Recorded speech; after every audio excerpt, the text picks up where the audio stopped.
The Committee on Licensing and Administrative Procedures will come to order. Clerk, call the roll. Chairman King, Here. Vice Chair Wally, Rep. Goldman, Representative Harless, Representative Hernandez, Representative Herrera, Representative Tracy King, Here. Representative Patterson, Representative Schaefer, Representative Shaheen, Representative Thompson. We have a quorum. Okay, before we get started, as a reminder, anyone wishing to testify before the committee, please register in the kiosk located in the hallways behind the hearing room. If you require assistance in registering or testifying, please contact the committee staff. Additionally, as we stated on the hearing notice, there will be a limit of 3 minutes per witness. So please keep your testimony clear and concise. Brevity is appreciated in this committee. Okay.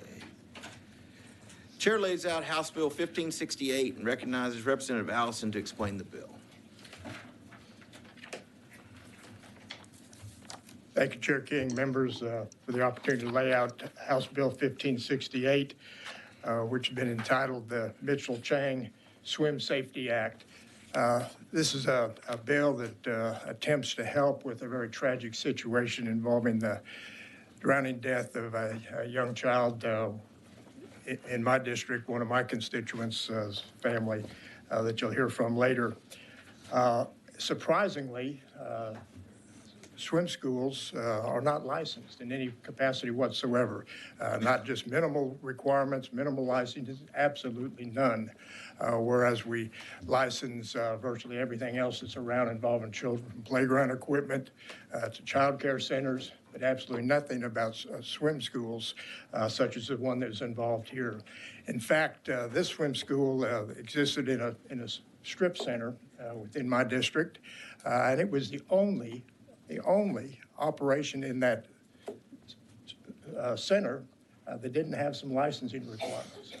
So what this bill attempts to do is address that and provide just some safety to hopefully avoid the tragic situation that occurred in this situation, plus just the recurring incidents of close to drowning situations involved in swim schools. It requires that the Commission will adopt rules for basic operating standards, including just minimal safety and training requirements. It requires a background check of the operator of the swim school, a criminal history of the operator, background check, check of the central registry of child abuse and neglect under the Family Code, and then tries to set in standards and certifications. In this particular situation, the child to instructor ratio was 16 to 1, 16 to 1, which is totally unreasonable. And what this attempts to do is have the commissioner of the department set more reasonable ratios down for perhaps maybe 6 to 1, so that there's more attention to these young children. It applies only to children under the age of 6 or under, and in groups of 3 or more. So not a blanket application. It requires training and certification in compliance with such entities as the Red Cross requirements, YMCA, or the American Heart Association on swim instruction requirements and certification. Also requires that there be CPR and AED use training and certification, which was the crux of the problem here. That wasn't in existence. And then basic training of all employees of the swim center, just on basic water rescue and a basic first aid. And we're hoping that with that, it'll put in some basic licensing requirements, some basic training to avoid tragedies such as this in the future. It does impose some regulation or enforcement by the department, but as you'll hear from the Changs, who've done a lot of work with the department and working towards a resolution here or a solution to avoid this in the future, very reasonable, very controlled. Application process very easy, online, no inspections unless necessary. Leaves it up to the discretion of the department.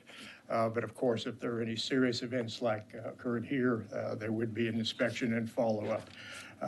That gives the basic background I'll be happy to answer any questions, but I know that Mr. and Mrs. Chang are here, and there may be other witnesses who can provide more detail.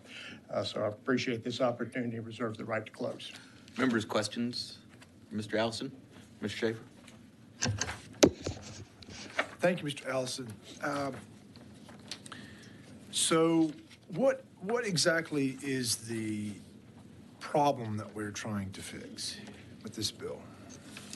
Well, we're trying to impose some safety and training background. That's what was lacking here, the training background, the availability of being able to do some life-saving technique. There was no CPR available. The ratios were way out of line. So just a neglect that we're trying to enforce going forward to prevent certainly drownings resulting in death, but also just the near drownings that occur on an increasing basis. Okay, so it was CPR was the specific requirement that was missing in this case? Missing, yes. Okay, but your bill goes way beyond CPR. It goes into, so if I, what are operating standards that the agency's going to come up with? Does that deal with the pool, the water? No. For example, the ratio, the child to instructor ratio. I think those are some of the operating standards they could impose. The training requirements, training protocols from the employees on up to the actual instructors. Okay. And your bill defines an instructor as an individual who provides swim instruction. And anybody who provides swim instruction is going to have to be licensed. No, the operator is licensed, the facility is licensed. But anyone that provides the swim instructor is going to have certifications that are just basic certifications, whether under the Red Cross guidelines, YMCA guidelines, American Heart Association guidelines for swim instruction. Okay. Very basic, very simple, very easy to comply with. So if you're a family that has young children and there's a student in high school who's a top swimmer and you want to hire that student to come to your neighbor's pool and teach your children to swim, does that person have to be licensed? No, this just applies to a commercial operation, a swim school, and this is going to apply to children 6 and under and in groups of 3 or more. Well, how will you define a school? Well, I think it's this find in the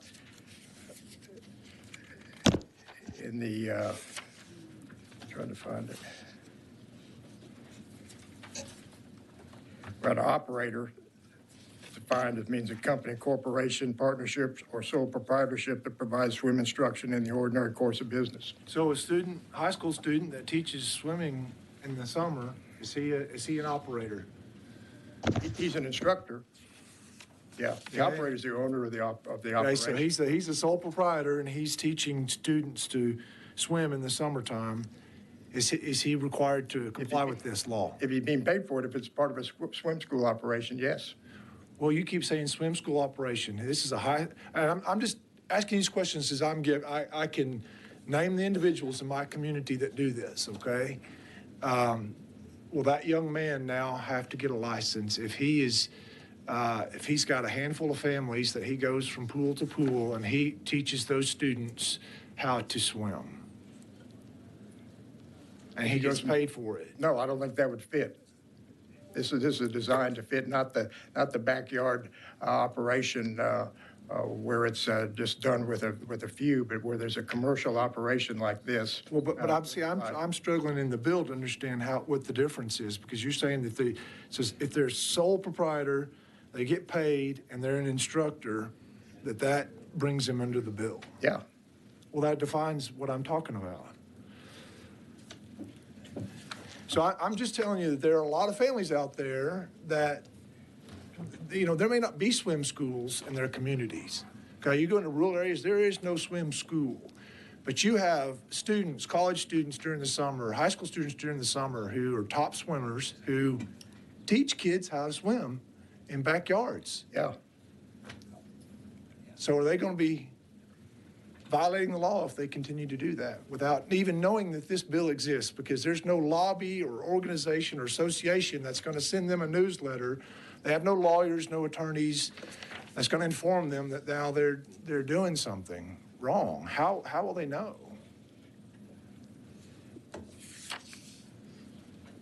How will they know? Yeah. Well, if they're operating a swim school operation, that's what this is designed to Yeah, attach so to. I don't understand how we're going to tell all those college kids and high school kids in my community and all over the state that teach small kids how to swim in the summertime that they have to have a license. How will they even know?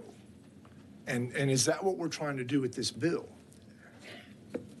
That's what we're trying to do with this bill, exactly, yeah.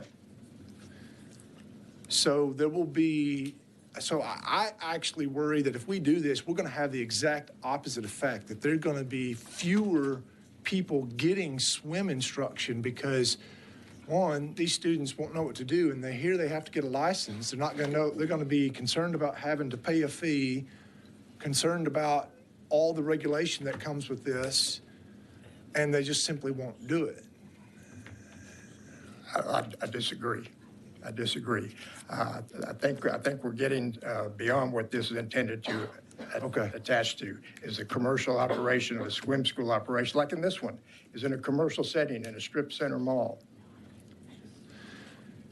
Yes, sir, Mr. Ellison. I How are certainly they gonna- appreciate what you're trying to describe, but I'm just trying to describe for you what happens in a lot of communities, and that there is usually a college student or a senior or junior in high school who's been on the swim team somewhere or is just a good swimmer, is good with kids, and goes to a neighborhood pool or Right. goes to, how are we going to See, handle but I think that's a distinction. He's going to a neighborhood pool, and I don't think that's what this is intended to get. This is Okay. intended to get to the commercial operation where there's a swim school operation.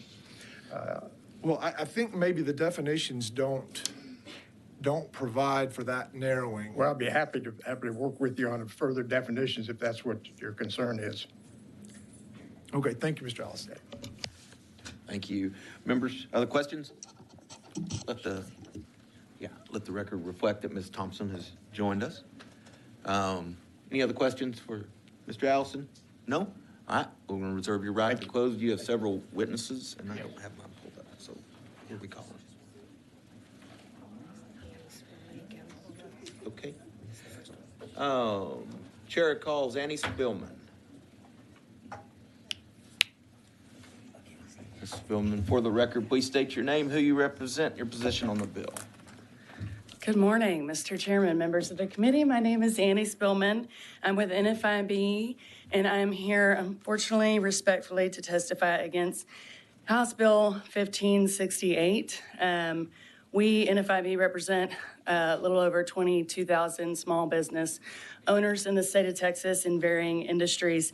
And as you can imagine, they have faced a lot of uncertainty being business owners post-pandemic, trying to keep their businesses open. We're a member-governed organization, so we do ballot our members, and uncertainty is their biggest issue, uncertainty over government action, government regulation, and economic conditions, which is often uncontrollable. But one of the biggest things that goes hand in hand with government action and regulation is cost, and that includes licensing and administrative burdens and fees. We totally understand the intent behind this bill and the sensitive nature. We've spoken with the bill author, and I think there could be a happy medium here. I think if we understand that these swim instructors, their whole intent in opening a business like this is to instruct and teach safety in swimming. And I'll let the experts behind me speak to that. I'm just here to talk about small businesses and trying to help them keep their doors open. These people want to be good actors. They want to follow the rules.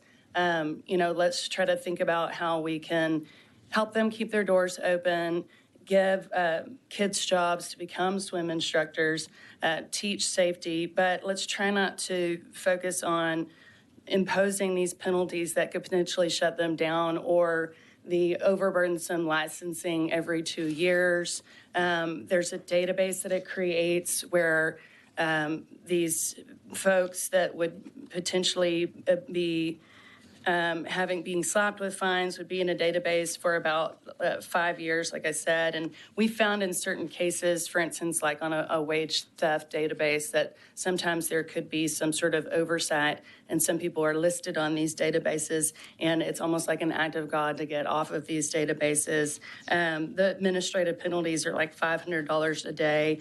But, you know, like you said, Mr. Schaefer, I think that in some cases this could, you know, in some cases deter some of the good actors from wanting to move forward in a business like this. I think what we've done as a state to try to streamline regulation and licensing has been really good with the Department of Regulation. I'm sorry, it's early. Anyway, you get what I'm saying. I want to work with the bill author. I think we can come up with a friendly resolution here to make sure that kids are safe, but to also not, you know, shut down the doors and slap heavy fines on our small business owners. But I'm happy to answer any questions. Members, questions for this witness? No? Not, thank you for being here. Appreciate Thank you. it. Just as a, for those in the audience, there's an overflow room, E2012. What's, who's next? Oh, chair calls April Chang.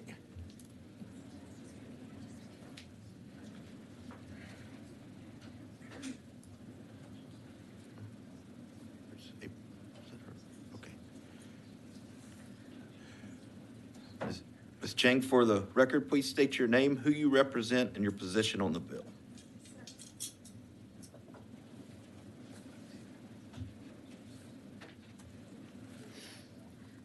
My name is April Chang. I represent myself, and I am for this bill. Thank you.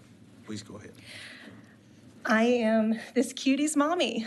My son, Mitchell Chang, drowned at a swim school when he was 3 years old. He was at a date night event that had been recommended to us by the swim school staff as a way to re-engage our sons in their swim school lessons. When he drowned, he was with his swim group. The ratio in the pool room was 16 children to 1 adult. He accidentally slipped into the pool. He bobbed and flailed and fought for his life for 40 seconds. He began to tire, began to slowly raise up slower, gasping for air, and not being able to breathe as much, which caused him to panic more. And then he inhaled water through his mouth and nose. He became unconscious, and he sunk to the bottom of the pool, where he stayed until some kids from a different swim group found him. This whole ordeal took about 14 minutes. My son died a truly awful, horrible, and terrifying death that no child should endure.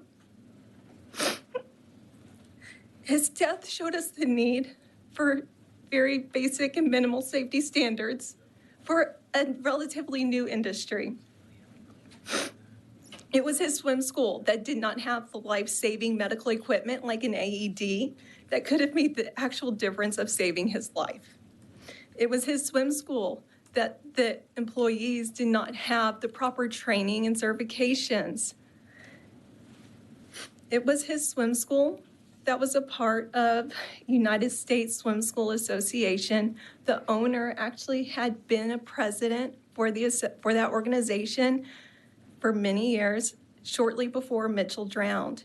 Even with being a part of that organization, the school did not have the safety mechanisms in place to keep Mitchell safe and then to help him in that medical emergency situation.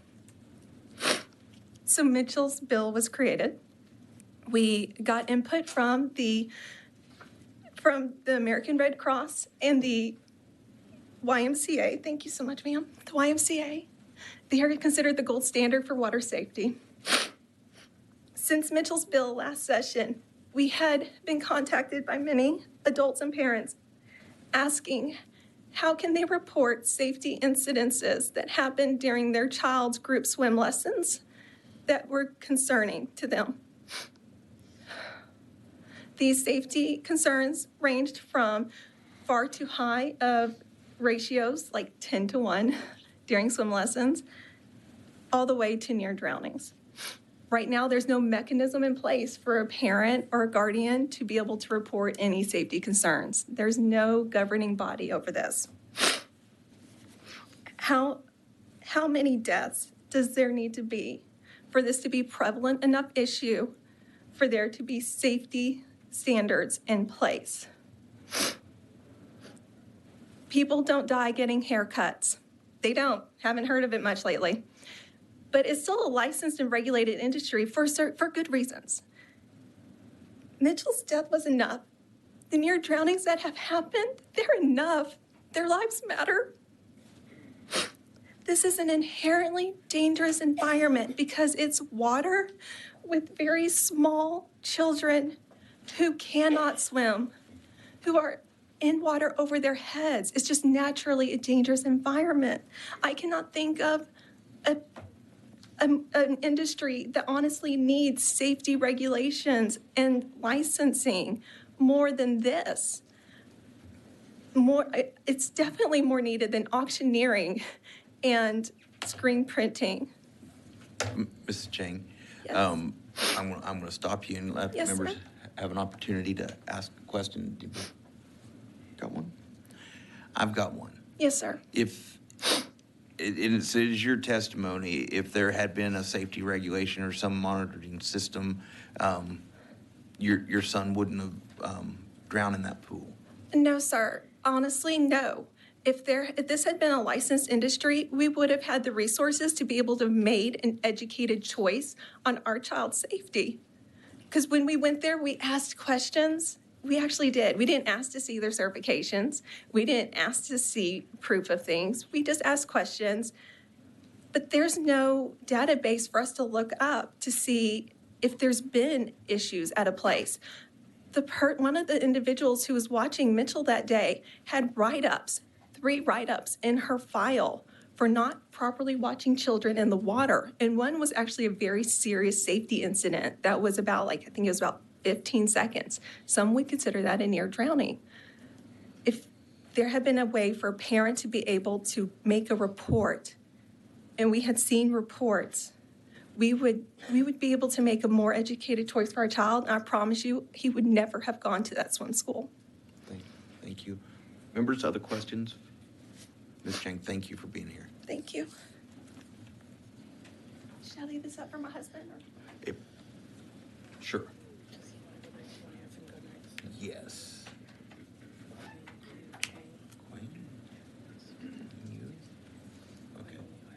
Okay. Chair calls Quang Yu Chang. I'm sure I didn't do that right, but Mr. Chang, for the record, please state your name, who you represent, and your position on this bill. Yes, my name is Kwang Yu Marvin Chang. I am for the bill. I'm representing myself. I am Mitchell's daddy. After the incident, we were reaching out to people. Who is accountable? Who can help us with this? And we had found out that there was actually no accountability in this industry. The swim school did not have to answer to any governing body. And we plan to use this bill to at least address that issue so that there is some accountability in the industry. And the bill addresses this in several ways. I'm going to speak about the medical way, as I'm also a physician. The American Heart Association describes a pediatric chain of survival, these links in a chain that have to happen to try to improve pediatric survival during cardiac arrest. The very first link is prevention. I think this bill would address that by inspections and virtual inspections, and when there is a serious and credible complaint, investigations. Also, this bill would help with the prevention by providing reasonable ratios and accredited instructor training. One of the issues we have found in our discovery was that although this particular swim school did have training, it is only their training. So how does it measure up to what would be considered a national standard, such as the American Red Cross or Water Safety Instruction or YMCA? We don't really know. Businesses can say that their training goes above and beyond these standards, which is great. They would be that much easier for them to comply if they already do above and beyond. Another link in this chain of survival is high quality CPR. As a physician, I do have to renew my pediatric advanced life support every 2 years, and fortunately, I have not had to do it in real life frequently, but even after every 2 years, it is surprising when I go to renew how difficult it is, just the physical aspects and the coordination of performing it correctly. And as a provider, it's already difficult enough for me. How am I able to expect a swim school instructor to be able to do this under stress? So I think that getting them regularly CPR certified would help the survival in these cases. Also, another issue that we run into as far as CPR is we had spoken to one of the owners of the swim school, and even though he gave a committee or a community meeting saying that he strives to have 100% of his staff CPR certified, in reality, only about 60% were. So you can say that you strive for something, but only have 60% apparently CPR certified. So our goal through this is to help cultivate a culture of safety, so that these things are on people's minds, so that other things that aren't in this bill, such as maybe requiring a head count when your kids come out of the water, maybe that just pops in their heads like, this is our culture now. So we are just looking for the state's assistance in trying to make this a safer industry and yet still be affordable for the businesses and accessible to the children that need it. Thank you, Mr. Chang. Members, questions for this witness? No, thank you for being here. Thank you. Appreciate your testimony. Chair calls Jennifer Bennett.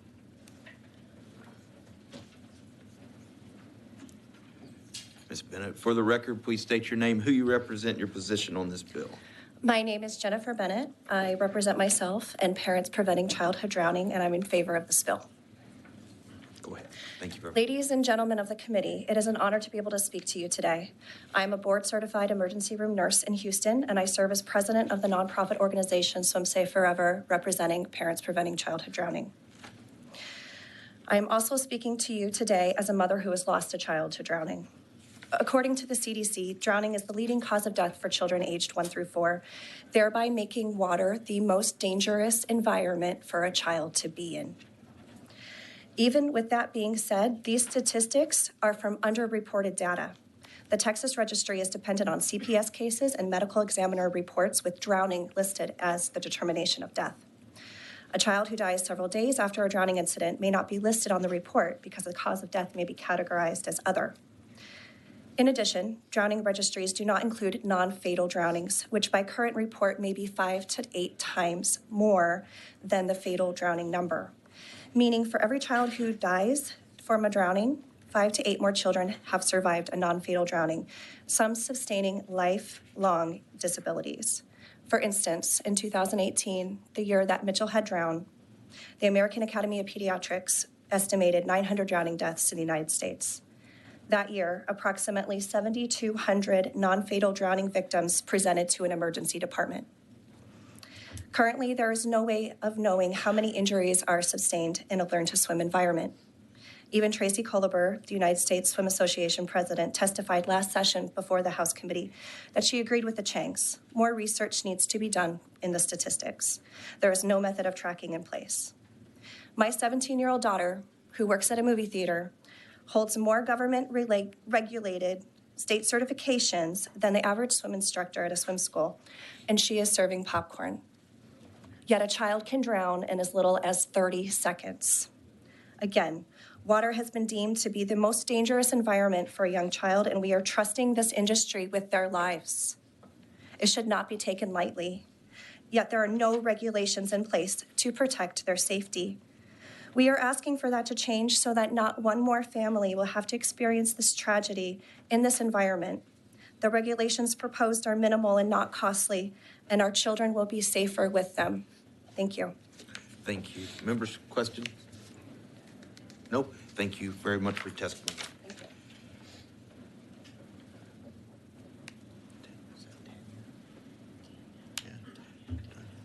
Chair calls Tanya Hicks.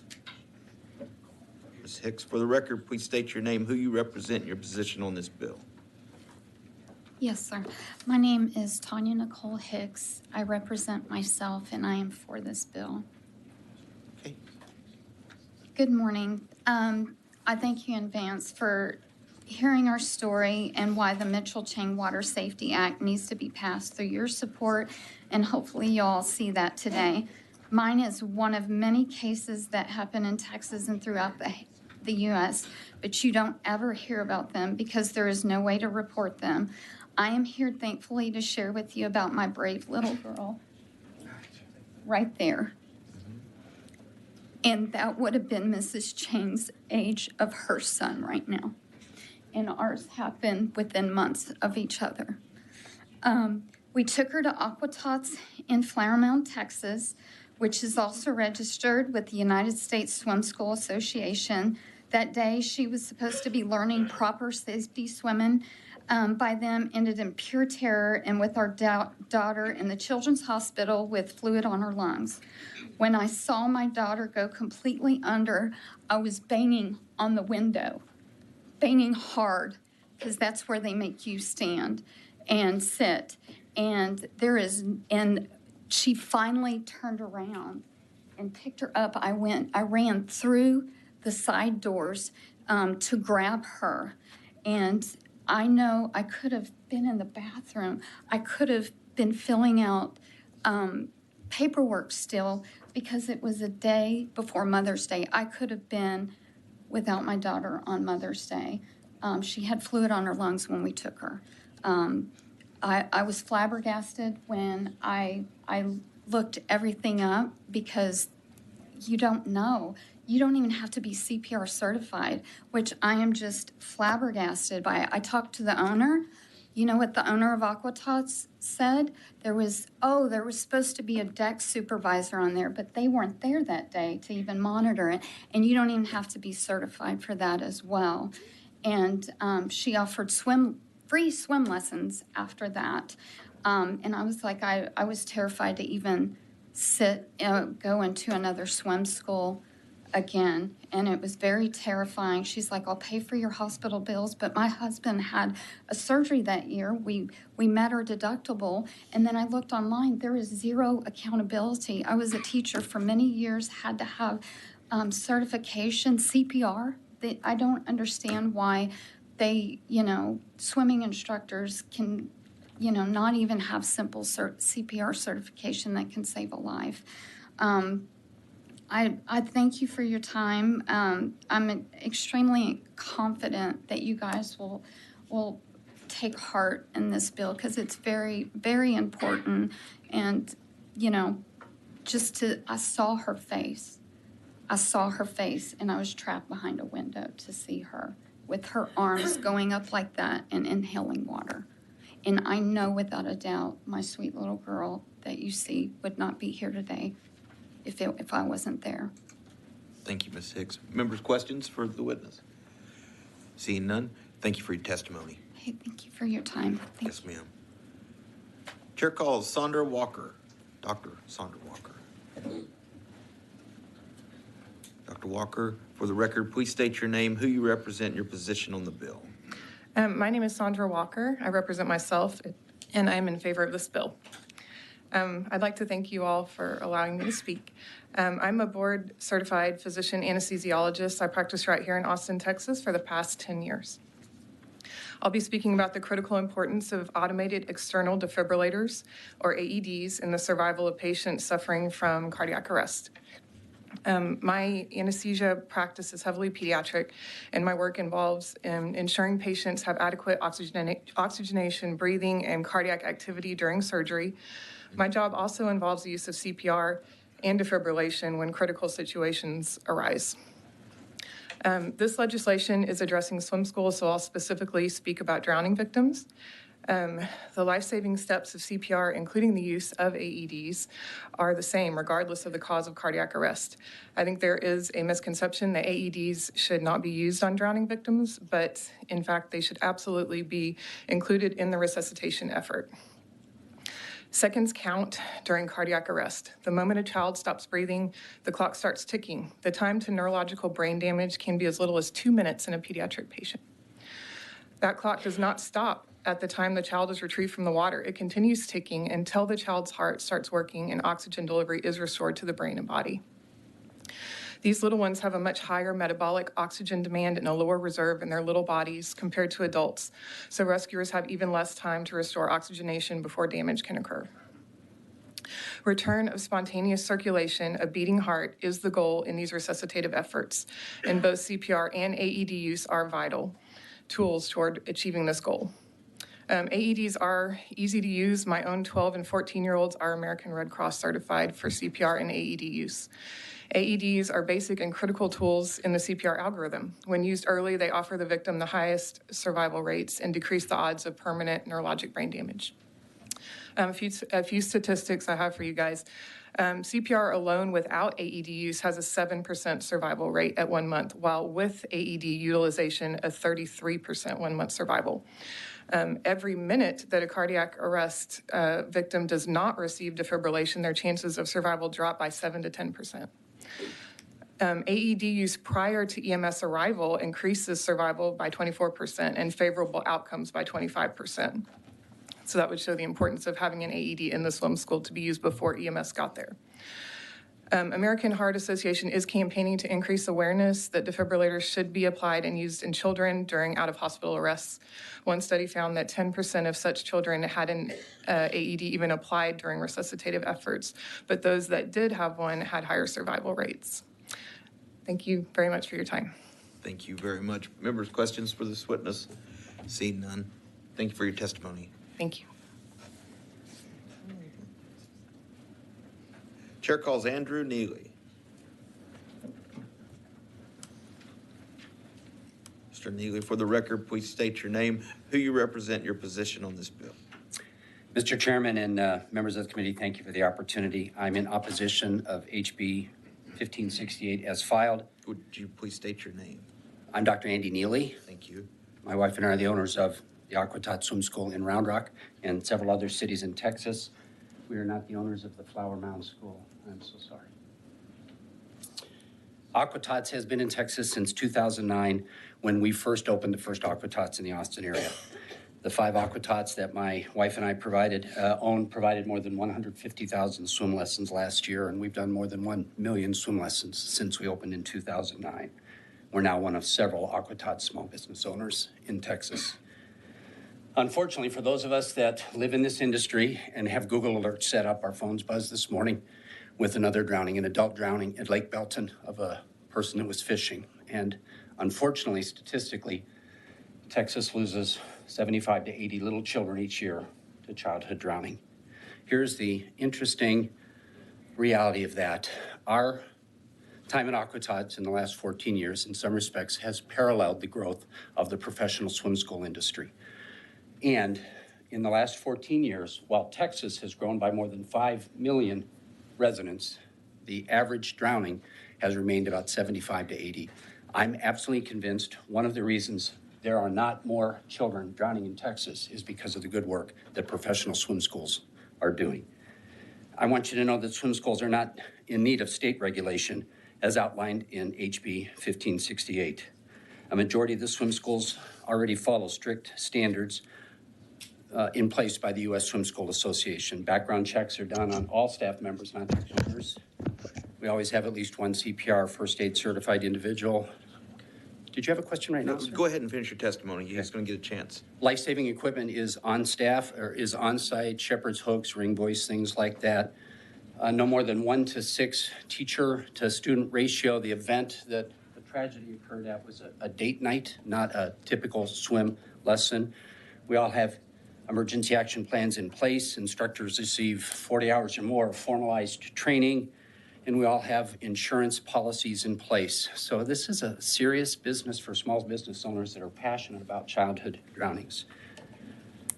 I'd also like to add that in addition to owning swim schools, I do leadership development around the country for trade associations, and recently had the opportunity to work for the TDLR doing some leadership development.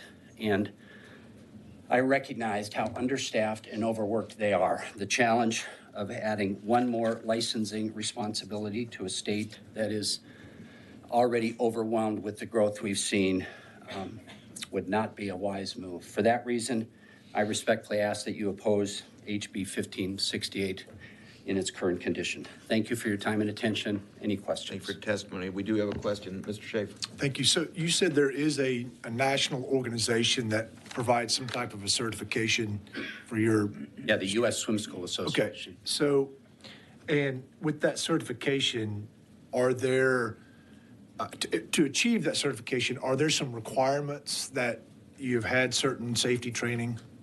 There are minimum standards. There's 7 standards, the U.S. Swim School Association, that I mentioned those. I can go over those Okay. again. Background checks, CPR certification on site, life-saving equipment, small student-to-teacher ratio, Okay. EAPs in place, Okay. formal training in place, yes. Okay.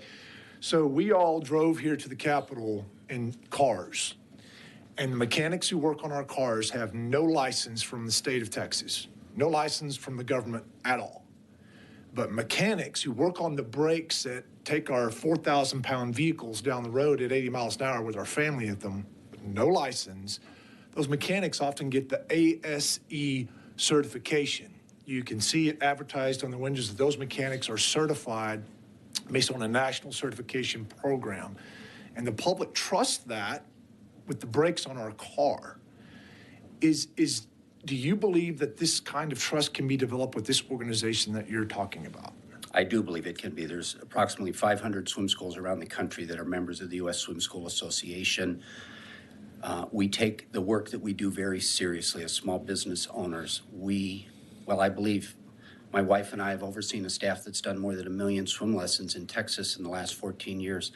I firmly believe there are fewer childhood drownings because of the standards we follow in our professional swim schools. Are you concerned that if this bill passes, that there will be fewer students trained to swim? Are you concerned that the high school and college students that train kids how to swim in the neighborhoods, that they will no longer do this because they're afraid they'll violate the law? Yeah, I think there'll be confusion at that level because they won't know if they're allowed to do it or not. And I think there'll be a limit to small business owners in Texas who are having to deal with more certifications when we're passionate about doing it well. Mistakes happen, but we have standards that we follow. Thank you. Members, other questions? Seeing none. Thank you for your testimony. Thank you for your Appreciate time. being here. Chair calls Ellis Raymond. Or Elise, is it Elise? It's Ellis, all right. Elise Raymond, please state your name, who you're with, and your position on the bill for the record. My name is Ellis Raymond. I'm with the Jim Montgomery Swim School in Dallas, Texas, the United States Swim School Association, and I am in opposition of HB 1568. We're showing you registered as just representing Jim Montgomery Swim. Okay, then Jim Montgomery Swim School. I'm a member of the United States Swim School Association. Okay, but for the purpose of this testimony, you're only representing Jim Montgomery Swim. Correct. Thank you Okay. very much. That's our business, yes. Okay, Mr. Chairman, members of the committee, thank you for the opportunity to speak in opposition to HB 1568 as filed. My name is Ellis Raymond. I'm the co-founder and general manager of the Jim Montgomery Swim School in Dallas, Texas, where together with my dad, an Olympic gold medal swimmer, we have worked to provide award-winning swimming programs for youth and adults since 2015. I'm also here representing an organization called the United States Swim School Association as a member, an organization I've been a member of since our inception, and I currently serve on our spring workshop committee that educates hundreds of swim school owners and staff each year. I want to start out by recognizing that each and every drowning that happens in this country is a tragedy. As a mother and a swim school owner, it breaks my heart to learn of another loss to drowning. It's preventable, and it's why I've dedicated my life and my business to teaching swimming. I also want to recognize that the drowning of Mitchell Chang during a Parents' Night Out event in 2018 had a huge impact on the United States Learn to Swim industry.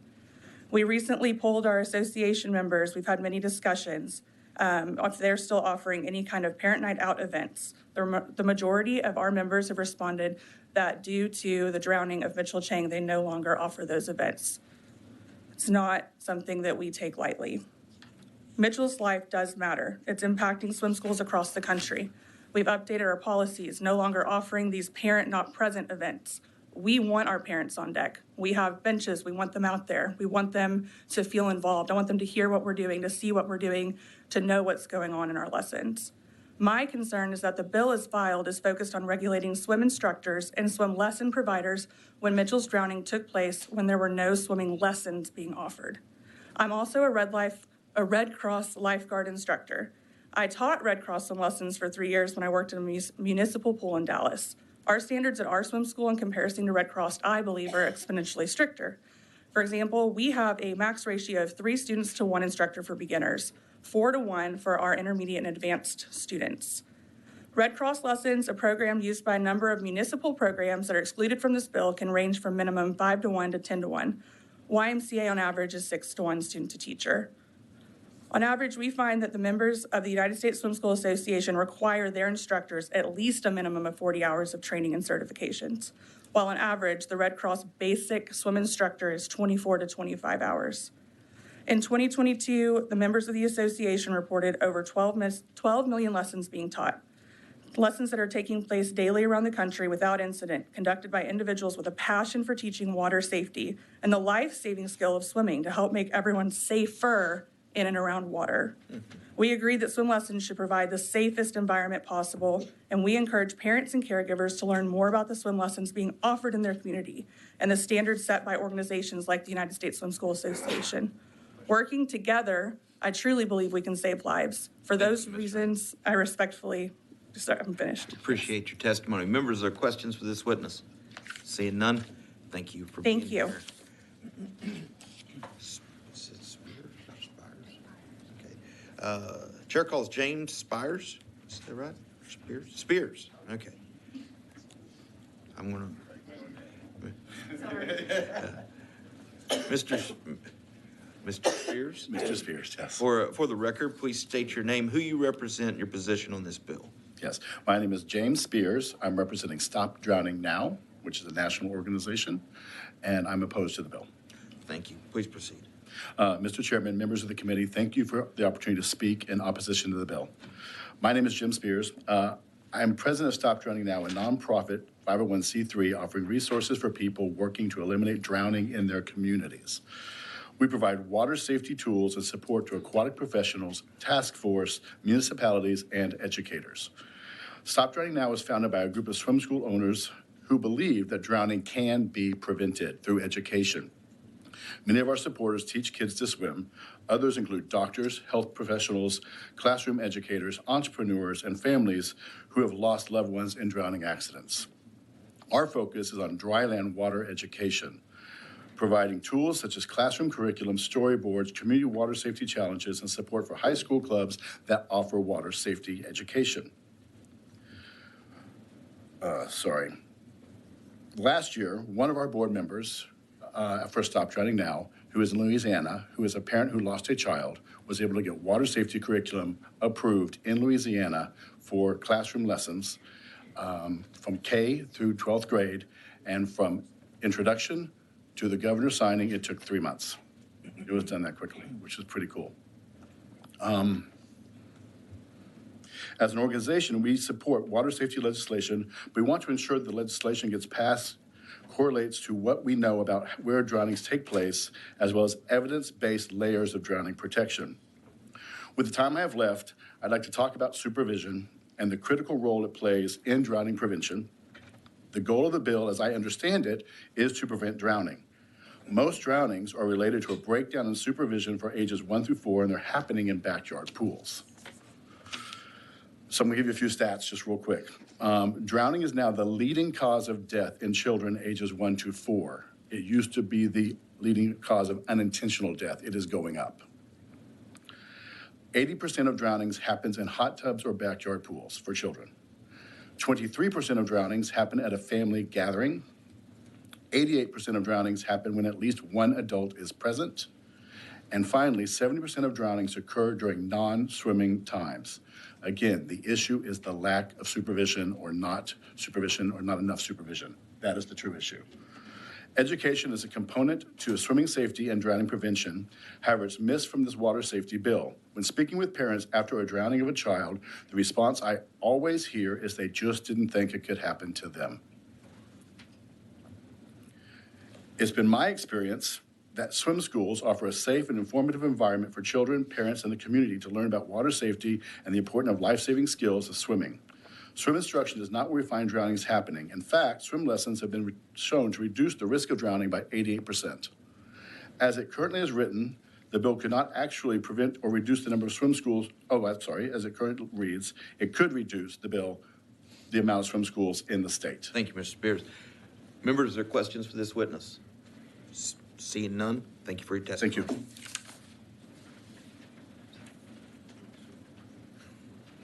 Okay. Give it a try.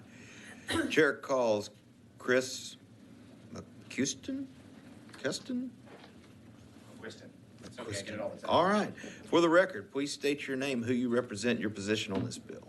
I am Chris McQuiston. I represent the United States Swim School Association, and I am in opposition of this bill. Thank you. Please proceed. Mr. Chairman, members of the committee, thank you for the opportunity to speak in opposition to HB 1568 as filed. My name is Chris McQuiston. I am the co-founder and CEO of Goldfish Swim School. Goldfish was born when my wife and co-founder, Jenny McQuiston, became aware of the lack of quality swim instruction in Michigan after teaching swim lessons at a local swim club in the summer of 2003. Shortly after a realization, we began researching the swim school industry in 2004, traveling the country and learning from other swim school owners before beginning our 2-year development of our business plan. In early 2005, Jenny and I created the systems that we use at Goldfish today. We opened our first location in 2006 in Birmingham, Michigan, and since then, Goldfish has continued to grow across North America. We currently have 146 locations open in more than 34 states and Canada. We have 7 open locations in Texas with 13 more in development, and today we proudly teach over 200,000 swimmers every single week, which comes out to about 10 million swim lessons this year to try to save lives. Statistics show that drowning is a health crisis in this country, and according to the CDC, an average of more than 4,000 unintentional drowning deaths have occurred each year from 2011 to 2020. And there have been more than 8,000 estimated emergency department visits due to non-fatal drowning occurring each year from 2011 to 2020. The American Academy of Pediatrics technical report on drowning prevention and has identified key evidence-based strategies to prevent drowning, which are barriers, supervision, swim lessons, life jackets, and CPR. However, this report also highlights that more education is needed, especially for parents and caregivers, who will most likely be the most immediate layer of protection to prevent drowning.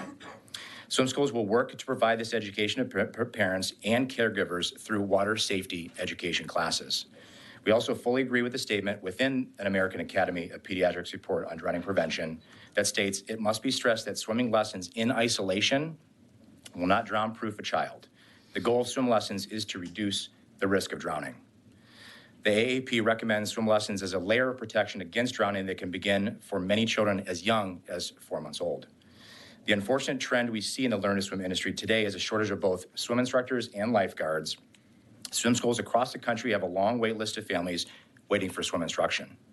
The burden that HB 1568 places on swim instructors and swim schools will have a chilling effect on the growth of swim education across Texas and will further exacerbate the shortage of swim instructors and lifeguards, which would cost even more lives.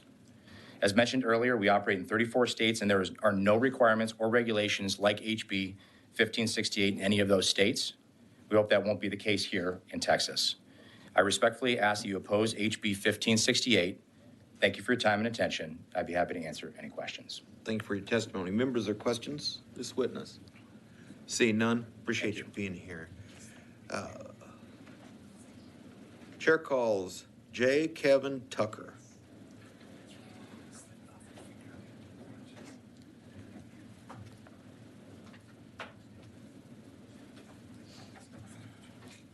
Mr. Tucker, for the record, please state your name, who you represent, your position on the bill. Thank you, Chairman. I'm Kevin Tucker. I represent myself. and I appreciate the opportunity to talk with y'all. I'm strongly against House Bill 1568 as filed and any proposed committee substitute that does not include input from stakeholders who have focused on swimming safety for decades. As someone who's operated swim instruction programs for about 15 years for a variety of municipal, YMCA, camps, and college programs, I firmly believe that this legislation will be more likely to increase the rate of drowning in the state of Texas. The last program that I operated, supervised, and administered, we had about 1,900 people in our summer program.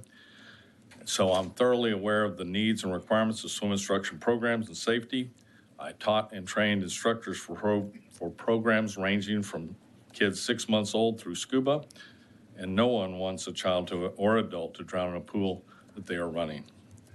Everyone that I've worked with over the years that taught swimming lessons was committed to safer swimming and the reduction of drowning events.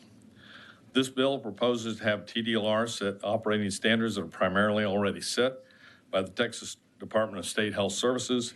And as an example, we would not want or expect other state agencies to set standards for, say, electricians that are licensed and regulated by TDLR. The bill proposes that TDLR would inspect an operator's place of business when currently the Texas Department of State Health Services inspects only a tiny portion of public pools, camp pools, and TDLR has no expertise in that field. This bill proposes that TDLR may develop training and educational materials related to swim safety, and again, TDLR has no expertise in this area. Nationally, there are several well-researched and documented programs available that are very highly regarded and respected.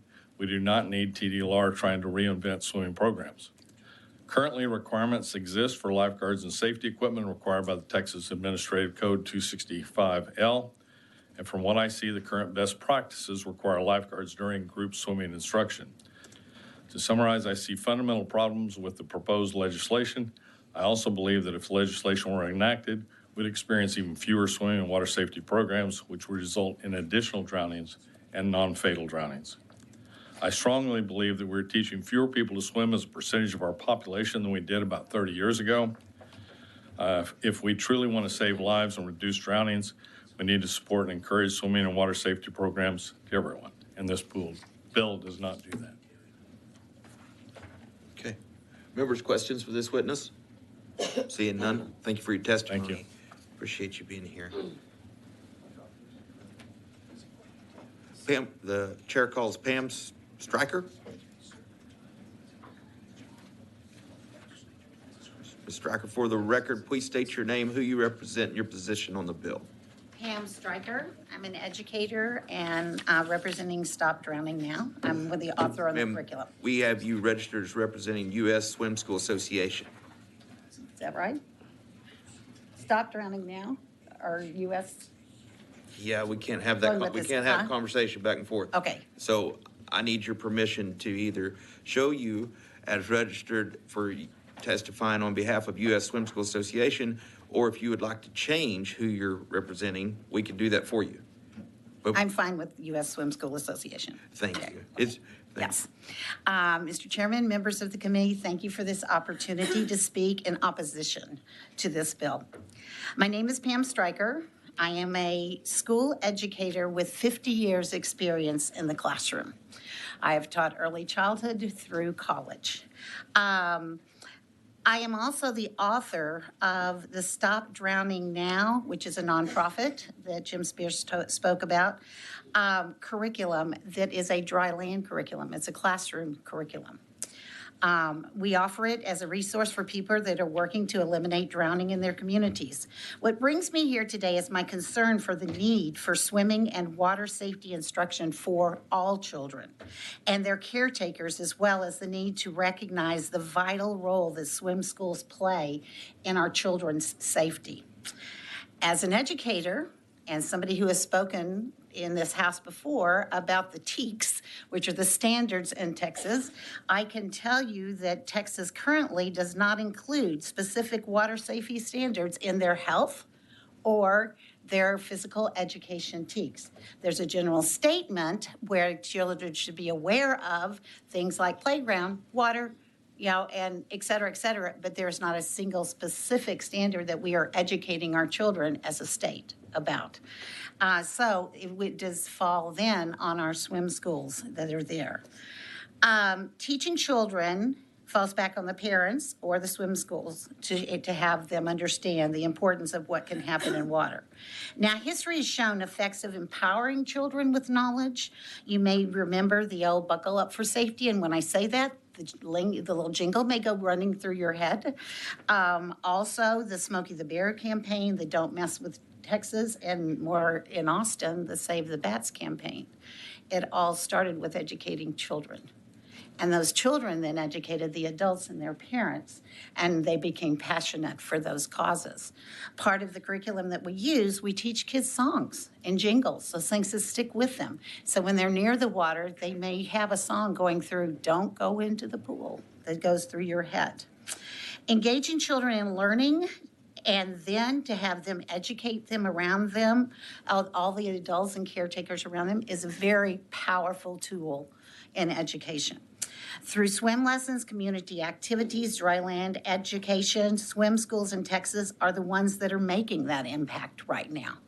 They're the ones that have the curriculums, that have the community programs. Rather than requiring state licensing that includes extra fees and administration, I ask as a state that we consider the efforts of our community swim schools in the best possible ways, such as expanding the efforts to educate children and their families on the importance of swim lessons and what to look for in a good swim program.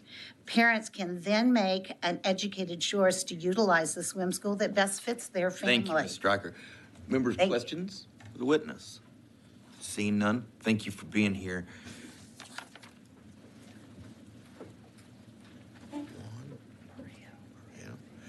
Chair calls Juan Barreo. Right. I'm sure I said that wrong. For the record, please state your name, who you represent, and your position on the bill. Hello, my name is Juan Barreo. I represent Swim Gym Swim School. That's Swim Gym with a J. And I respectfully oppose House Bill 1568 as filed. Again, my name is Juan Barreo, and I am the director of Swim Gym Texas. And I have been teaching swimming lessons for over a decade.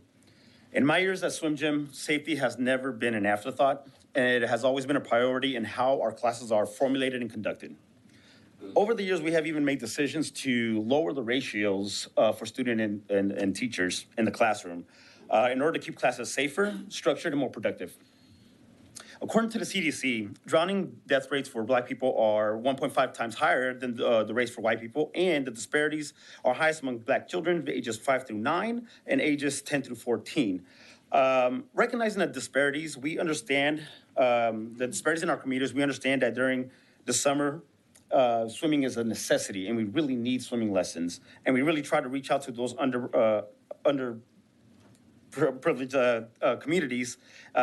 So we want to offer swimming lessons at a very highly discounted rate because specifically those for lower income families and offer heavily discounted lessons so we can provide swimming lessons to all children who might not otherwise be able to afford the opportunity.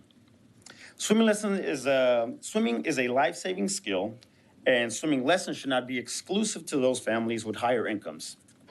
We want to eliminate drowning, and having to raise tuition to meet regulations would be counterproductive to our dream of eliminating drowning and offering swimming lessons at an affordable rate.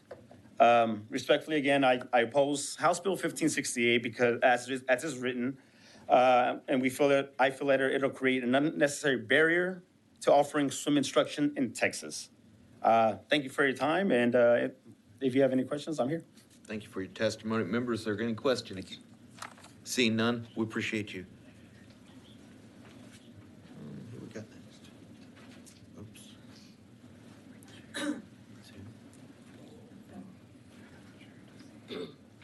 Okay, hang on a second. Okay. Chair calls Richard Bobauf? Richard with the Texas Pool and Spa Coalition.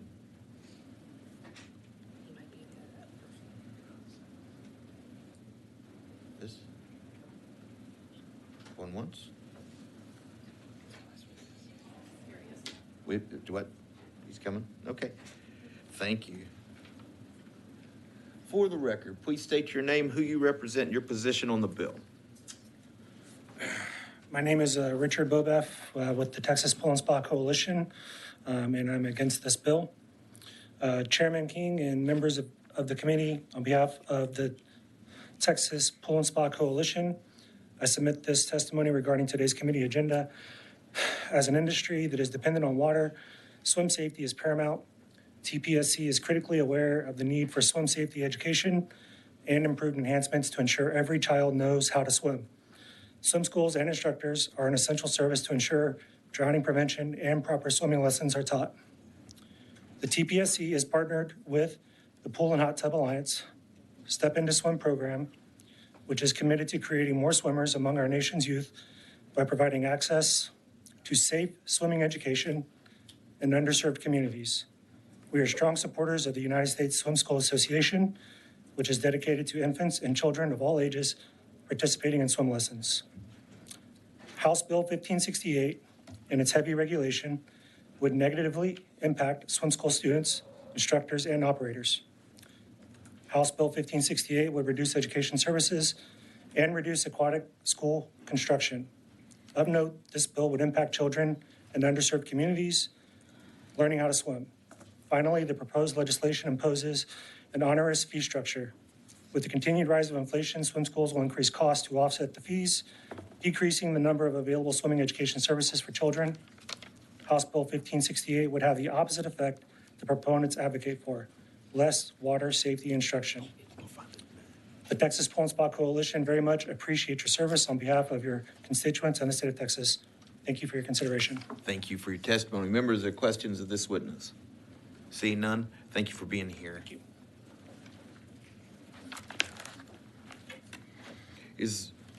What bill we on? 1568?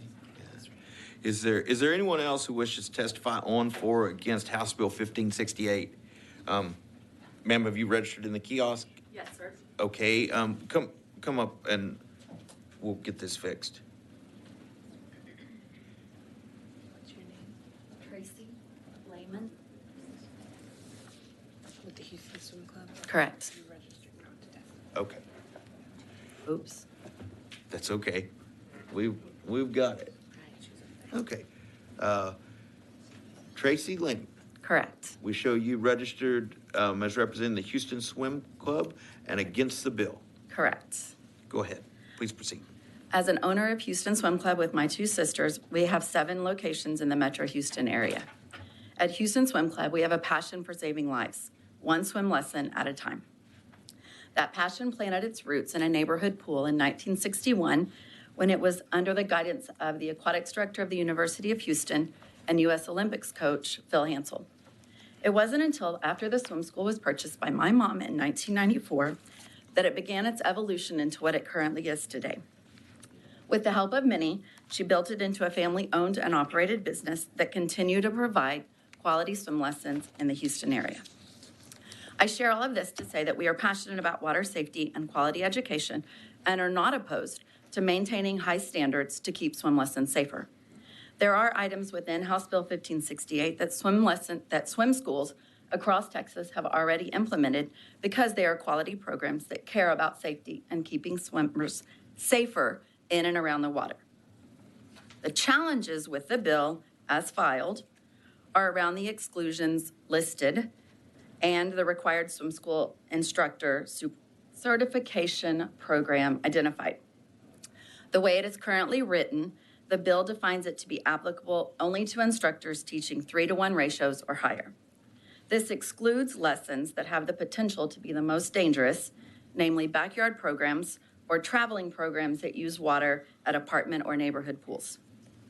Some of these programs do not have the amount of training that we found in our swim schools, and many parents are not present for instruction. And these types of instructions, an instructor may be left alone with the child, which does not allow for an emergency for the child or the instructor. Municipal programs that are namely excluded in this bill on average, have much higher ratios than we have found at our swim schools. The bill also excludes children ages 7 and older. CDC wrote, quote, "For children ages 5 to 14, drowning is the second leading cause of unintentional injury, death after motor vehicle crashes. And many adults and children report that they can't swim or that they are weak swimmers. The bill as written also requires certification by the Red Cross, YMCA, or other national certification that follows the Red Cross. Many swim schools across the country have found these certification programs to be lacking in the training of areas of child development, special abilities, and water competency. At many of the swim schools that would be required to follow this regulation, there is more than an average of 40 hours of training and typically ongoing continuing education. So how can we make this bill better? It needs to apply to everyone that teaches swim lessons, and it needs more information on who they choose to certify the instructors. Thank you, Ms. Lamb. Remember, are there questions of this witness? See none, I appreciate your testimony. Is there anyone else who wishes to testify on, for, or against House Bill 1568? Seeing none, Chair calls Representative Allison to close on his bill. Thank you, Chair King, members. I think one thing that all the testimony has made abundantly clear is that there's a common interest in swim school safety and avoiding drownings. And I applaud the association. I think that's wonderful that there is an association, but not everyone is part of that association.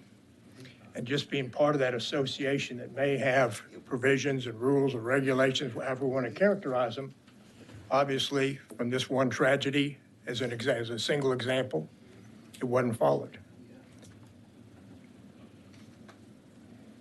And I think it's exceptional that the association recognizes the importance of swim school safety and avoiding drowning. But what's the cost of a life? What's the cost of the well-being of a young child? They complained about it, and I understand. If every one of them was an operator that got up there, sure, they don't want to pay additional license fee. But we're talking about a minimal license fee every 2 years. What's the cost?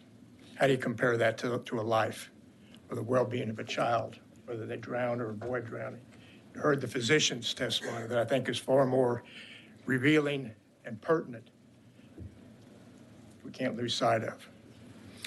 Let's use the association's policies that they claim that they follow. I'm sure they do. How easy to slip that into license requirements that would come down from the department. How easy. Apply across the board. How easy to pay that small fee to protect young children and to assure the safety of these swim schools. The bill just provides for 6 years and under. If we want to expand it, that'd be tremendous. I think we're trying to look at where the real emphasis needs to be and where we've seen problems at the younger age. So again, if we need to look at definitions to make it clear, Representative Schaefer, or need to do anything else to make sure that there's no controversy or disagreement or misunderstanding or anything left out, we can certainly do that. But I think the bill we have proposed covers where the problems are. And again, I can't emphasize enough the price of a young life, the safety. We heard testimony from even the operators, how the increase in drownings, the increase in the number seeking swim schools. We can't lose sight of that. And I understand the sensitivity about over-government regulation. This isn't that. You see from the bill and the way the department will react to this, minimal requirements. No onerous investigations or over-regulation unless there's a problem. I think we can't lose sight of the well-being of our young people and safety around water. So with that, I'll be happy to answer any further questions the best I can. Respectfully request that you act favorably on this bill. Thank you very much. Thank you, Mr. Allison. Not close.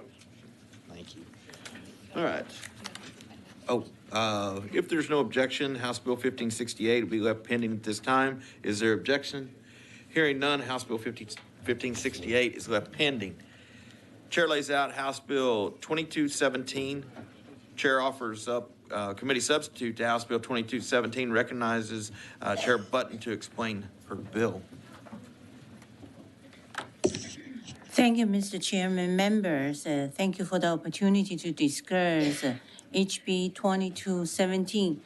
And this substitute bill serves to modernize some outdated practices and language in the Accountancy Act. First, it does so by allowing for licensed accountants to receive license expiration notice electronically from the Texas State Board of Public Accountancy. Second, it also updates language to make more accurately reflect the current structure of the CPA examination. Third, the bill replaces the word privilege with confidentiality in describing the accountant-client relationship, which better reflect the current nature of client data and the privacy rights. All of the languages updated in the bill will help the Board of Public Accountancy better regulate accountants and CPAs, protect clients and professionals, and keep our accountancy code up to date. And I believe we have a witness to answer any specific questions, and I reserve the right to close. Thank you, Representative. Members, any questions for Representative Button? Oh. Yeah, we like that. Okay. No, seeing none, we're going to reserve you right to close. We have Chair calls Bill Tracy.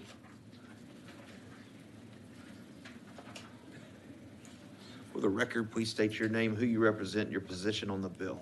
Good morning, Mr. Chairman, members. My name is Bill Tracy, William Tracy. I'm the Executive Director of the Texas State Board of Public Accountancy, and I'm here as a resource witness. Be happy to answer any questions you have. Members, are there questions for this witness? Seeing none, appreciate you being here. Thank you. Is there anyone else who wishes to testify on, for, or against House Bill 2217? Seeing none, Chair calls Representative Button to close on her bill. Thank you, Mr. Chairman. Members, and ask you to give a favorable consideration, and I close. Thank you. Thank you very much. Committee substitute is withdrawn. If there's no objection, House Bill 2217 will be left pending. Is there objection? Chair hears none. House Bill 2217 is left pending. Here. Okay. Chair lays out House Bill 2427. Chair offers up committee substitute to House Bill 2427. Recognizes Chairman Kemple to explain his bill. Mr. Chairman, members, thank you very much. Simple cleanup bill, housekeeping bill for the Texas Appraiser License Certification Board. I will defer questions to Chelsea Buckholz, who commissions that board. If there are any questions for her, she'd be glad to take them. But other than that, pretty simple. Just they brought this to me to help streamline transparency, efficiency in their processes. As for the right to close, Mr. Chair. You've got it. Members, questions for Mr. Kemple? Seeing none. Chair, do we have anybody? Members, there are questions for a resource witness? Seeing none. Chair, is there anyone else who wishes to testify on, for, or against House Bill 2427? Seeing none. Chair recognizes Chairman Kemple to close on his bill. Thank you, Mr. Chairman. I'll close. The committee substitute is withdrawn. If there's no objection, House Bill 2427 will be left pending. Is there objection? Chair hears none. House Bill 2427 is left pending. All right, where? Again? Okay, what's his bill? Okay. There? Okay. Chair lays out House Bill 2453. Chair offers up committee substitute to House Bill 2453 and recognizes Chairman Ginn to explain his bill. Where is Ms. T? Who do I have after this? Is she here? No. Then do Ms. T.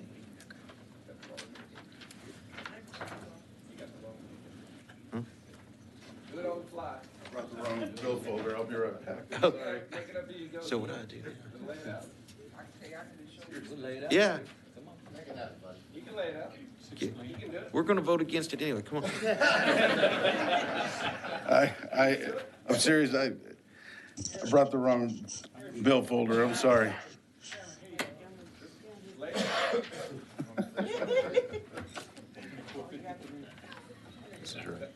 Okay, here it is. No, this isn't it. Read it.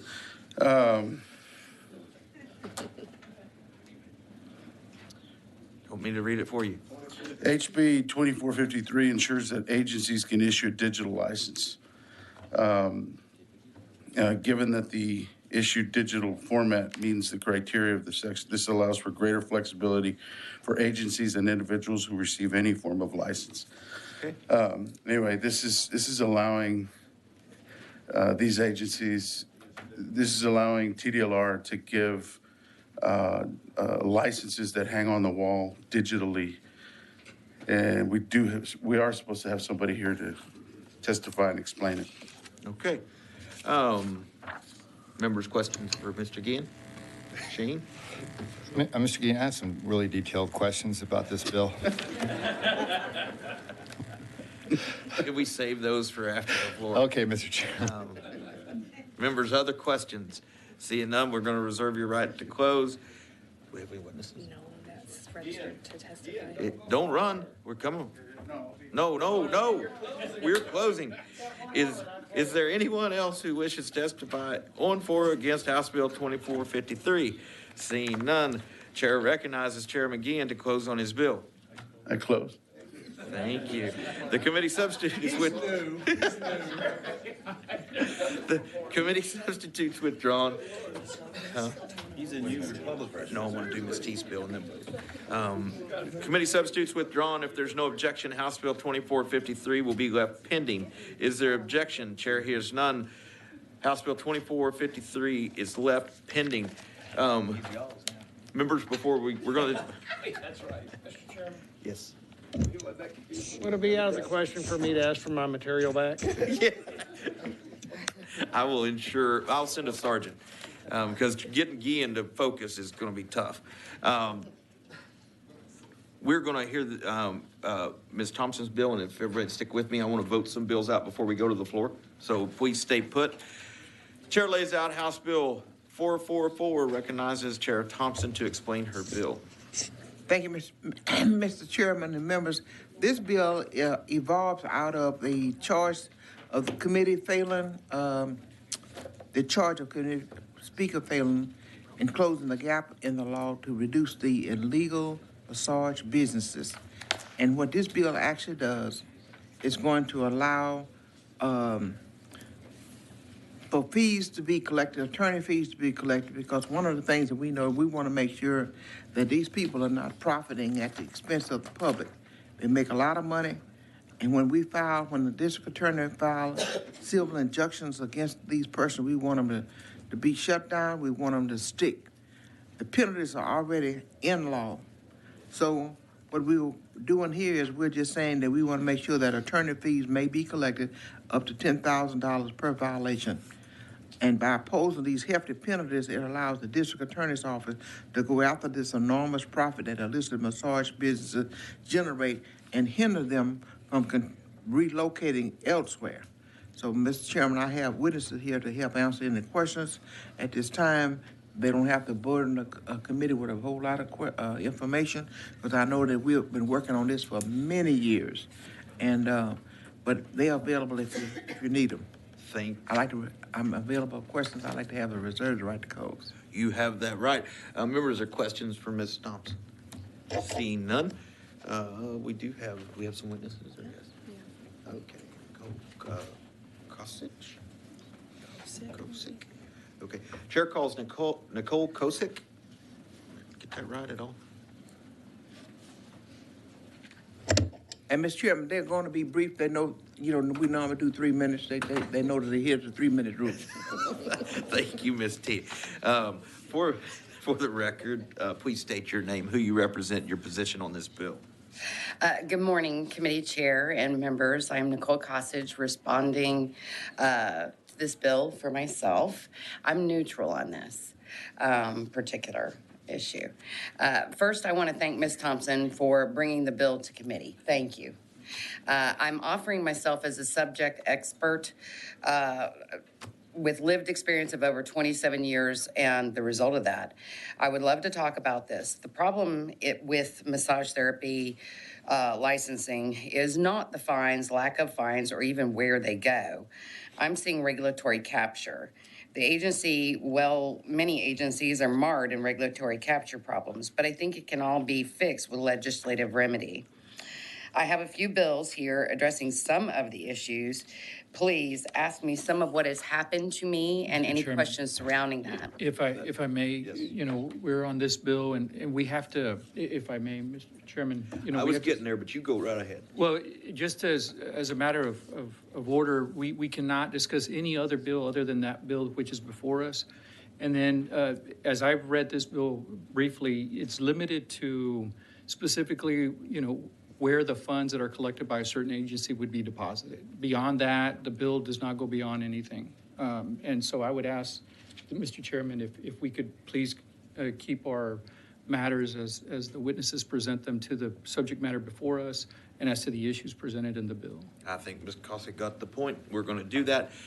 You've got just a little bit left. Please continue testifying. Okay, so if you would please ask me any of the questions surrounding what has happened, what solutions and remedies that will address the underlying problems, so we don't have to readdress these issues, or better yet, assign me to the board to help remedy the many, many problems that are going on.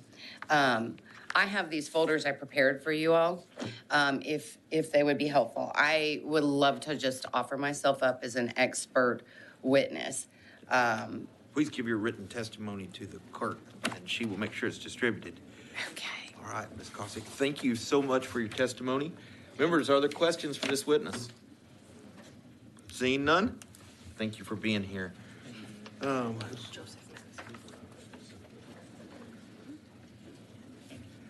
Chair calls Joseph Madison. Thank you. Thank you. Mr. Madison, for the record, please state your name, who you represent, your position on the bill. Good morning, committee. I'm Joseph Madison, Executive Director of Demand Disruption. We're an anti-trafficking organization in Houston, Texas, and I am testifying in support of this bill. Oh, what? Hang on one second, Mr. Madison. We have you registered as against the bill.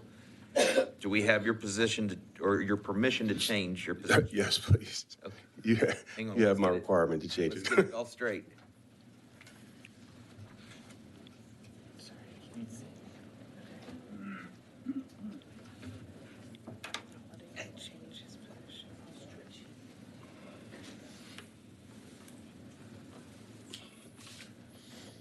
We good? Okay, now we show you as Joseph Madison, Executive Director of Demand Disruption, testifying for the bill. That's correct. Yes, sir. Please proceed. Yes, sir. Thank you. Demand disruption strategically disrupts illicit massage business operations in the greater Houston area. We've been doing it for years. And as this committee knows, IMBs exploit human trafficking victims, but they also threaten the neighboring businesses they operate near and pose a safety threat to the communities they operate in. And when I say in, that includes nearly every county in Texas. They generate hundreds of millions of dollars in cash and untaxed revenue annually. Through years of studying their financial, operational, and physical characteristics, Demand Disruption has identified over 1,300 illicit massage businesses in Texas. Their business model is designed to obfuscate their illegal activity and to exploit the finite capacity of state regulatory offices, such as the Texas Attorney General's office. Despite the great efforts of the Texas OAG, these IMBs rely on the limitations of this one-to-many centralized legal approach to addressing them. And these numbers just don't work, and traffickers count on it. You've got boxes there to the left. I'll summarize each one. I'm sorry, the handouts are there. I got you while you're walking around. I apologize.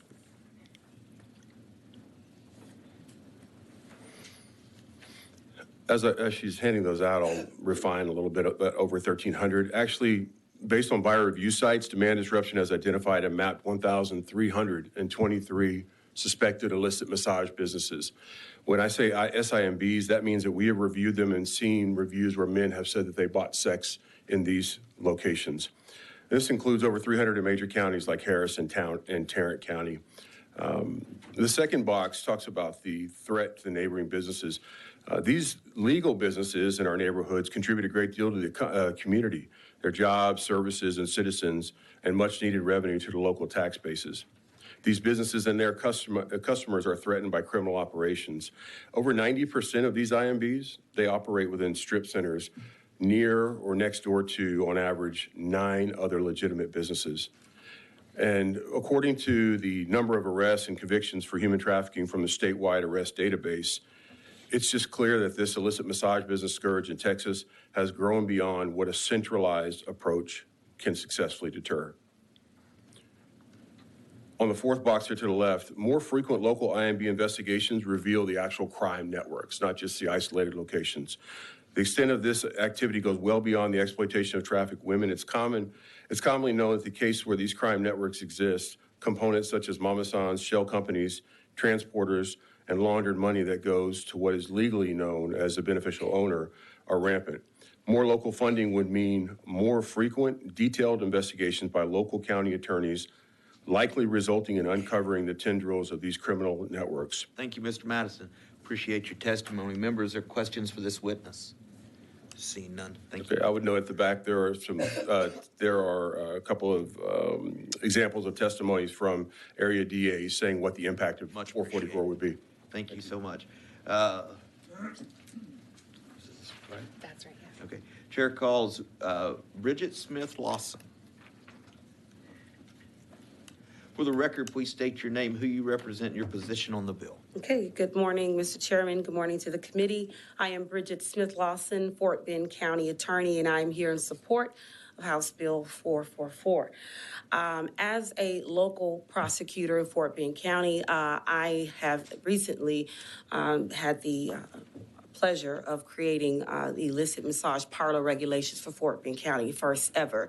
And since creating those regulations and having investigators assigned, we have been made well more aware of what trafficking looks like in Fort Bend County as it relates to illicit massage parlors. Allowing the recovery of those penalties for our county government and for every local jurisdiction that is bringing enforcement matters against these massage parlors will allow us to have more resources readily available to uniquely tailor our approach and our fight against human trafficking in counties just across the state and make those efforts more, concentrated and more impactful in each county. Having been a public servant for 20 years and seen so many counties across the state, I know that each county is different.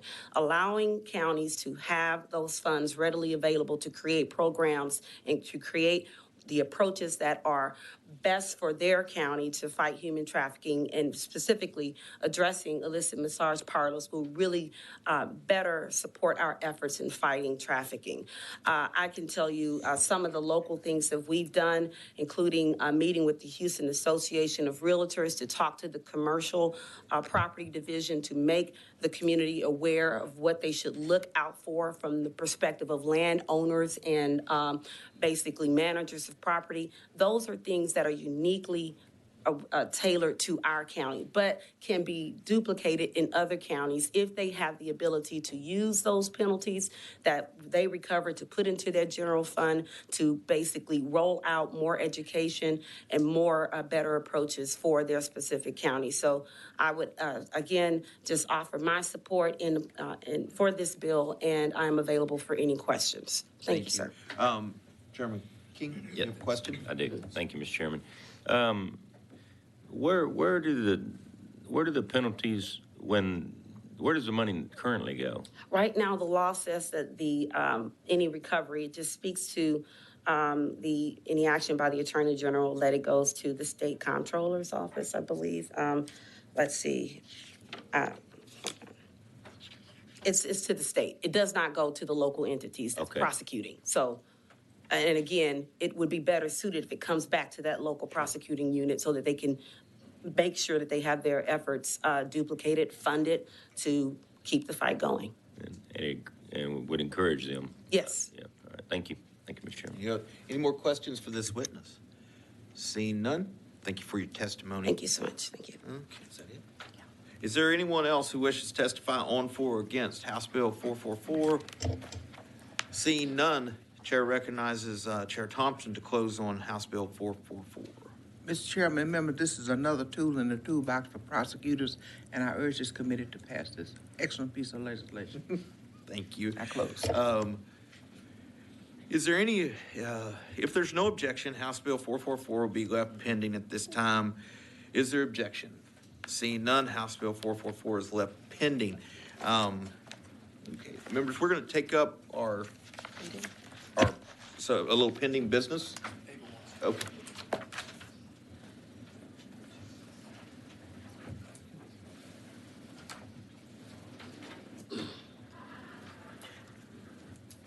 Good. Okay, everybody. We have a full time. That's awesome. Okay.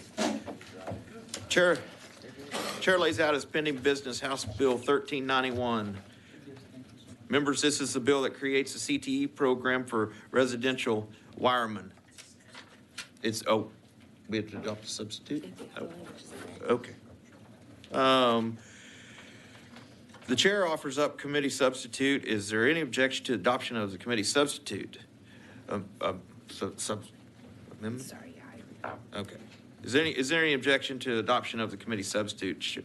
Chair hears none, and the substitute is adopted. The chair moves that House Bill 1391 as substituted be favorably reported to the full House with the recommendation that it do pass and be printed. Clerk, call the roll. Vice Chair Wally. Oh, nay. Goldman. Harless. Hernandez. Ferraro. No. Tracy King. Patterson. Aye. Schaefer. Shaheen. Rep. Thompson. Chair King. Aye. 7-3. Okay. There being 7 ayes, 3 nays, and 1 present not voting, the measure prevails. Chair lays out as pending business House Bill 1694. Members, it's a bill that would give the city of Garland the option to hold a local option election to create a zone where business can apply for a permit to sell alcohol. Before that? Chair moves that House Bill 1694 without amendment be reported favorably to the full House. The recommendation that it do pass be printed. Clerk, call the roll. Vice Chair Wally. Aye. Goldman. Aye. Harless. Hernandez. Ferraro. This is 1694. Yes. Yes, sir. Aye. Tracy King. Patterson. Schaefer. Shaheen. Thompson. Chair King. Aye. 10-1. There have been 10 ayes and 1 nay. The motion prevails. Chair lays out as pending business House Bill 1825. Members, this is a bill that allows Arlington ISD School Board to create a policy for selling and consuming alcohol at their performing arts facility. Okay. 3, 4. Representative Hernandez offers committee substitute. Is there any objection to the adoption of the committee substitute? Chair hears none. Substitute is adopted. Representative Hernandez moves that House Bill 1825 as substituted be reported favorably to the full House with the recommendation that it do pass and be printed. Clerk, call the roll. Vice Chair Wally. Aye. Goldman. Harless. Hernandez. Ferraro. Aye. Tracy King. Aye. Patterson. Schaefer. Shaheen. Thompson. Chair King. Aye. 10-1. There have been 10 ayes and 1 nay. The motion prevails. Chair lays out as pending business House Bill 1859. Members, this is a bill that creates CTE program for the HVAC industry. The chair offers up committee substitute. Is there any objection to the adoption of the committee substitute? Seeing none, substitute is adopted. The chair moves that House Bill 1859 as substitute be reported favorably to the full House with the recommendation that it do pass be printed. Clerk call the roll. Vice Chair Wally? Nay. Goldman? Aye. Harless? Hernandez? Ferrero? Nay. Tracy King? Aye. Patterson? Schaefer? Shaheen? Thompson? Chair King? Aye. 7-3-1. Okay, there being 7 ayes, 3 nays, and 1 present not voting, the motion prevails. Chair lays out as pending business House Bill 2138. Members, this is a bill that allows nonprofit wildlife organizations to sell raffle tickets online.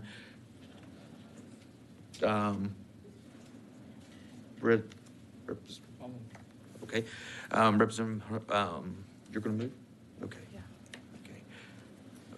Representative Harrow moves that House Bill 2138 without amendment be reported favorably to the full House for recommendation that it do pass be printed. Clerk call the roll. Vice Chair Wally? Aye. Goldman? Harless? Hernandez? Ferrero? Tracy King? Aye. Patterson? Schaefer? Shaheen? Thompson?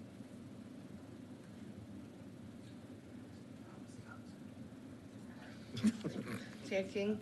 Aye. 9-2. There being 9 ayes and 2 nays, the motion prevails. When do we have to go to the floor? Do we have time? 1 minute, yeah, they're quick. Wait, what? If they're quick, as long as it's by 9:59. Okay. Members, we're going to try to get through Ms. Lawson's bill quickly. So where is that bill? Yeah.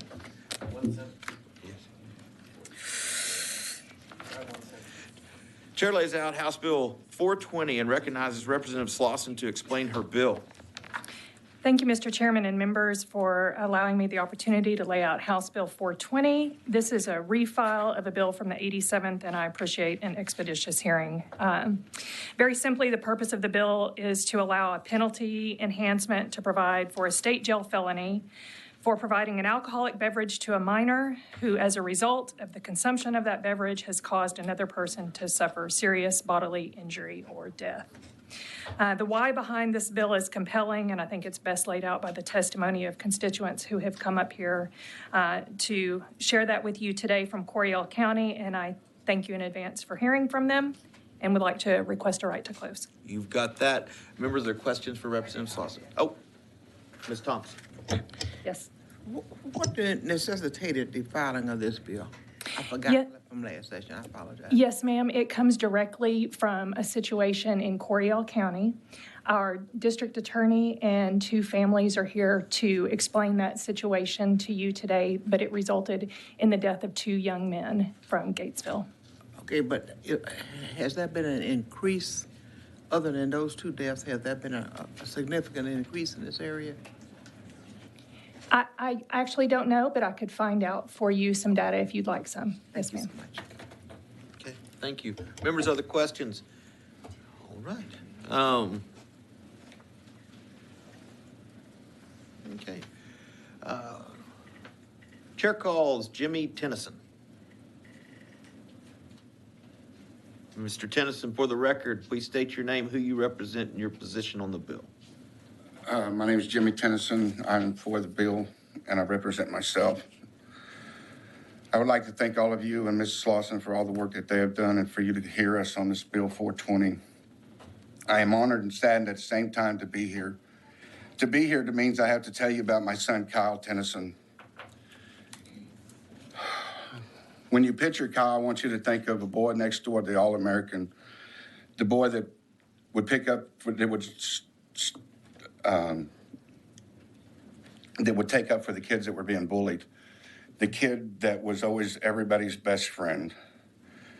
Kyle would have been the next Tom Brady. He could have been the next Tom Brady, the next teacher of the year, the next state representative. The list goes on.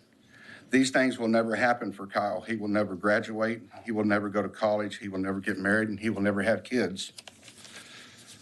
On 4/27 of 2019, Kyle and a few of his friends were provided alcohol by an adult. At 3 a.m. on 4/27, we were notified that Kyle had died with his best friend.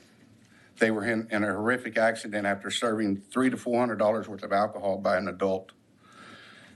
In the state of Texas, there's no penalty for an adult to serve alcohol to a minor if they get killed or hurt somebody in an accident. There was nobody held accountable for this crime, for this offense. 420 will give us that opportunity for the next family that loses a child if they are provided alcohol by an adult and they go out and hurt somebody or get hurt in an accident. We'd like to call it a tool in the toolbox for our DAs, that if they see fit that they could pull this tool out of the toolbox and use it when needed. This parent was charged with a misdemeanor providing alcohol to a minor, given 2 years probation. That was it. Nobody was held accountable for their death. Their alcohol level was 2 to 3 times the legal limit of an adult. There was no way that they could go out and perform and make good decisions. And this bill will make it a little bit safer for our kids, and I ask you to support this bill. It's a good bill. I want to thank you for your time. Thank you, Mr. Tennyson. Members, are there questions for this witness? Yeah, thank you for being here. Excellent job. Seeing no questions, thank you again for your testimony. Thank you. Chair calls Dusty Boyd. Mr. Boyd, for the record, please state your name, who you represent, and your position on this bill. Good morning, Mr. Chair and members. My name is Dusty Boyd. I'm the district attorney in Corio County, and I'm here in favor and for the bill. There's really not much that I could say that the families can't tell you here this morning about the nature of the events that happened outside of Gatesville in April 2019 with the tragic death of these 2 boys. They can speak to the facts as to how and why that happened.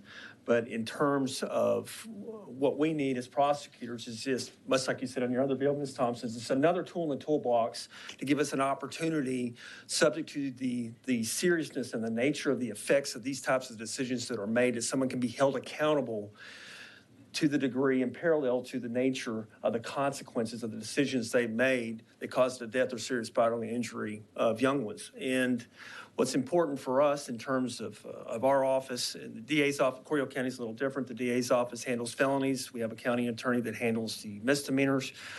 Because there was no provision under the statute there such that when Ethan and Kyle were killed in the car accident, immediately leaving a house where a parent and an adult had provided a lot of alcohol to them, there was no avenue for me to go down as a prosecutor with a felony to consider whether or not a felony should be appropriate or not. So we're just asking for you to consider this bill, to approve this bill, so that you can give prosecutors and law enforcement an option to apply a higher degree of sentencing should the facts and evidence support it.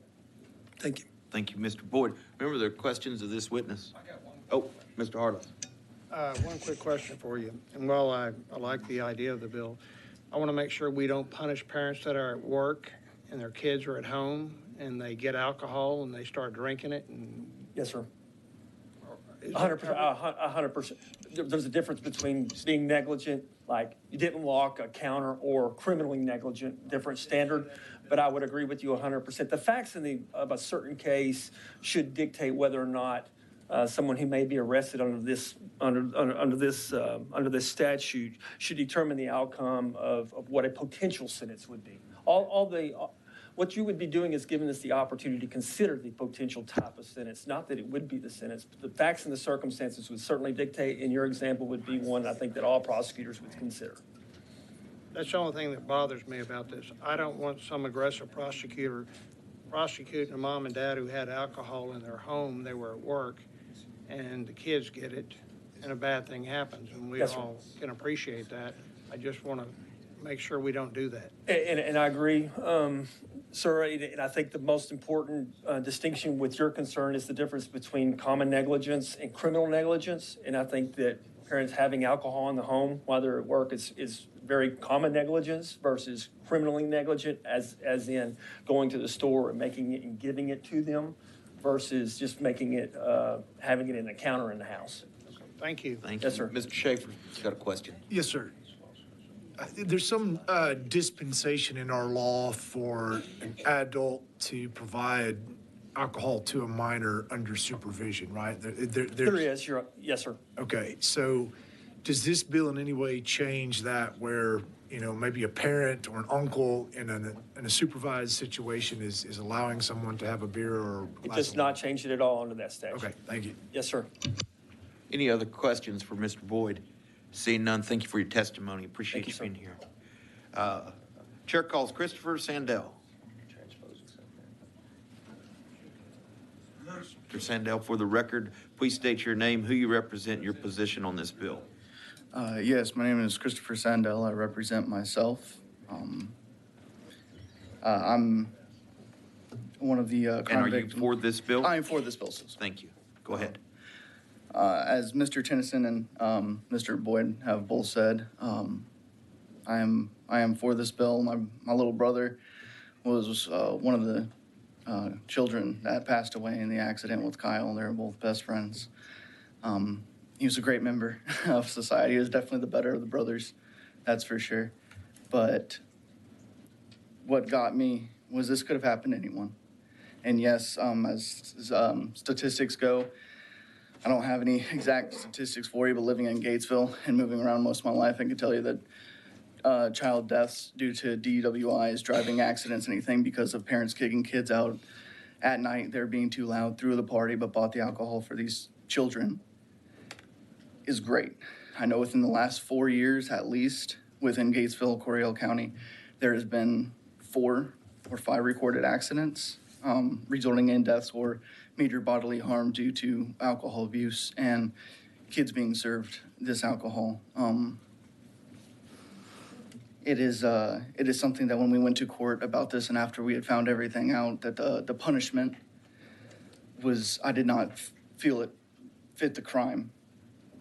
I understand drinking with your father when I was 20, drinking with my dad, and that being okay, but I was also at a safe place. And that is something I'm happy this bill does not affect. But when it comes to serving over 12 kids an excessive $300 to $400 worth of alcohol, and then kicking them out at 1 in the morning and expecting them to get home safe, there could have been a lot more damage be dealt. And she got as much as anyone else. 2 kids died during this incident, and there's been more cases like this, and there's no way to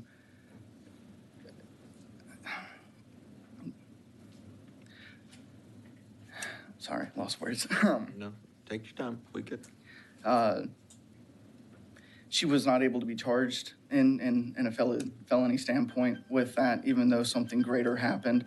If she would have just given those kids alcohol, somehow got in trouble, one of the kids got pulled over, DWI, nothing seriously happened, no bodily harm, that is the exact same as if both those kids are no longer here today. I really hope this bill gets passed so that there can be that option. And that's all I have to say. Thank you, Mr. Sandell. Members, are there questions for this witness? Seeing none, thank you for your testimony. Thank you for being here. All right. Is there anyone else who wishes to testify on, for, or against House Bill 420? Seeing none, Chair will recognize Representative Slauson to close on House Bill 420.